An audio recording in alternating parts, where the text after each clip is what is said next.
ఏపీలో మత మార్పిడి బ్యాచ్ వాళ్ళను అడ్డంగా సమర్థించే కుహానా మేధావులు మత రాజకీయాల మీద లెక్చర్లు దంచి కొడుతున్నారు.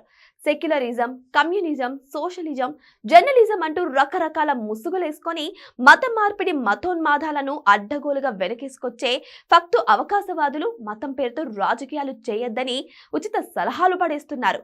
ఇదంతా ఎందుకు చెప్పాల్సి వచ్చిందంటే, తిరుమల శ్రీ వెంకటేశ్వర స్వామి వారి లడ్డూ ప్రసాదం తయారీకి వాడిన నెయ్యి అసలు నెయ్యే కాదని, ప్రాణాలు తీసే రసాయనాల మిశ్రమమని సిబిఐ సిట్ తేల్చింది. నెయ్యి కల్తీ జరిగిందని, లడ్డూలో జంతు కొవ్వుల అవశేషాలు కనిపించాయన్న ఎన్డీడీబీ రిపోర్ట్ను సీఎం చంద్రబాబు బయటపెట్టారు. నిజాలు బయటకు రాకుండా కల్తీ కాలంలో టీటీడీ బోర్డు చైర్మన్గా పనిచేసిన జగన్ బాబాయ్ వైవి సుబ్బారెడ్డి అర్జెంటుగా సుప్రీంకోర్టుకి వెళ్లి కల్తీపై విచారణకు స్పెషల్ ఇన్వెస్టిగేషన్ టీం వేయించుకున్నారు.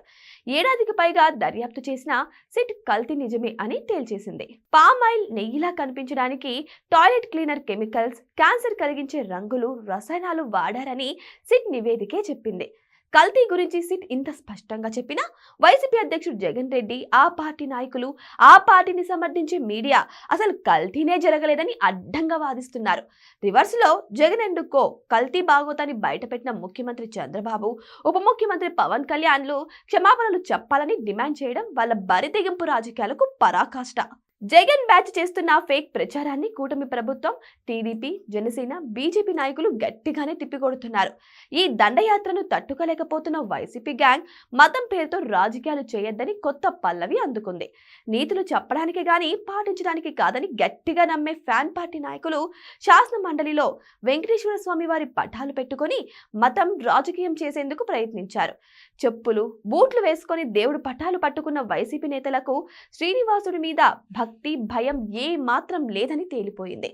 ఇక పనైపోయిన తర్వాత శ్రీవారి పటాలను పక్కన పడేసి వెళ్లిపోయిన బొత్స టీంకి జగన్ మీద ఉన్న భక్తిలో 1% కూడా దేవుడి మీద లేదని స్పష్టంగా అర్థమవుతుంది.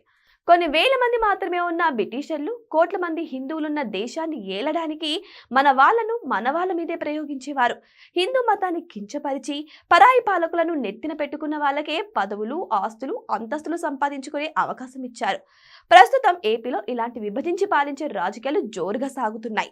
తిరుమల నెయ్యి కల్తీ చేసి హిందూ ధర్మం పవిత్రతను మంటగలిపిన అన్య మతస్థులను రక్షించడానికి హిందువులనే రంగంలోకి దింపారు.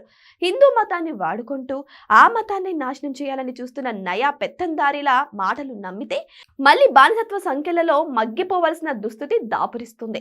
మన ధర్మ రక్షణ కోసం చేసే పోరాటం మత రాజకీయం అయితే ఇప్పుడు హిందువులందరూ చేయాల్సింది మత రాజకీయమే. మరి మీరేమంటారు?